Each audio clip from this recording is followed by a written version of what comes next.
सुबह सुबह उठना, प्रार्थना करना सबसे ज़्यादा मुश्किल का काम होता है हर एक इंसान के लिए।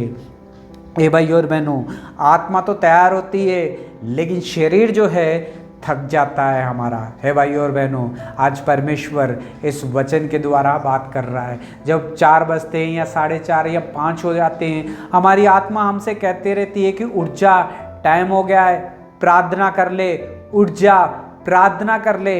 हमारी आत्मा हमसे बात करते रहती है, जो पवित्र आत्मा है। लेकिन उसी टाइम पे हमारा शरीर हमसे कहते रहता है और थोड़ी देर तक सो जा, और थोड़ी देर तक, 5 मिनट 10 मिनट कहते कहते फिर उजाला हो जाता है सुबह, और हम प्रार्थना के लिए समय नहीं दे पाते हैं। हे भाई और बहनों, ये इसलिए हमारा शरीर हम पर हावी होता है क्योंकि हम अपने शरीर को जो है पूरी रीति से क्या करते हैं, थका लेते हैं। किस तरह से थका लेते हैं? हम जब काम से आते हैं तो थोड़ा सा क्या करते हैं, टीवी को देख लेते हैं, और कभी कभी 12-1 बज जाते हैं हम टीवी को देखते देखते, इसलिए हम थक जाते हैं और सुबह जो है उठ नहीं पाते हैं। ये भाई और बहनों, कभी कभी हम अपने यार दोस्तों के साथ मिलने के लिए चले जाते हैं, रिलैक्स होने के लिए, और थक जाते हैं, और सुबह फिर प्रार्थना के लिए हम उठ नहीं पाते हैं। है भाई और बहनों, कभी कभी हम मैसेज करते रहते हैं, फ़ोन देखते रहते हैं, और रात के 12-1 बज जाते हैं, थक जाते हैं, और सुबह उठ नहीं पाते हैं। है भाई और बहनों, और शरीर जो है हमारा कमज़ोर हो जाता है, साथ नहीं देता है हमें उठने के लिए।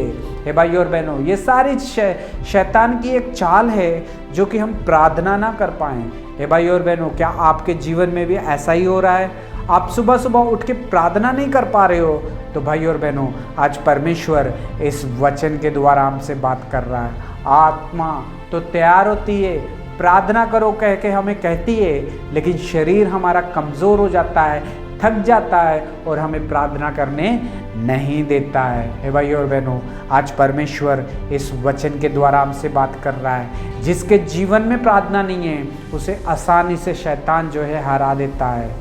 जिसके जीवन में जो कोई घुटने नहीं टेकता है, शैतान उसे हमेशा हरा देता है। लेकिन जो इंसान सुबह उठ के प्रार्थना करता है अपने घुटनों पे आके, वो शैतान को जो है हरा देता है। शैतान इसके ऊपर काम नहीं कर सकता है क्योंकि वो घुटने टेक के प्रार्थना करता है। प्रार्थना करना कोई आसान काम नहीं है। प्रार्थना करना सबसे बड़ी मुश्किल का काम है। प्रार्थना करना एक युद्ध के समान है। शैतान के साथ लड़ना, अपने शरीर के साथ लड़ना, और उसे हरा के घुटने टेक के परमेश्वर की महिमा करना और प्रार्थना करना, ये सबसे ज़्यादा मुश्किल का काम है। हे भाई और बहनों, आज परमेश्वर इस वचन के द्वारा हमसे बात कर रहा है। उस रात में गत्समनी बाग में प्रभु यीशु मसीह अपने चेलों को यही सिखा रहे थे कि जागते रहो, प्रार्थना करते रहो। आत्मा तो तैयार है लेकिन शरीर जो है दुर्बल है।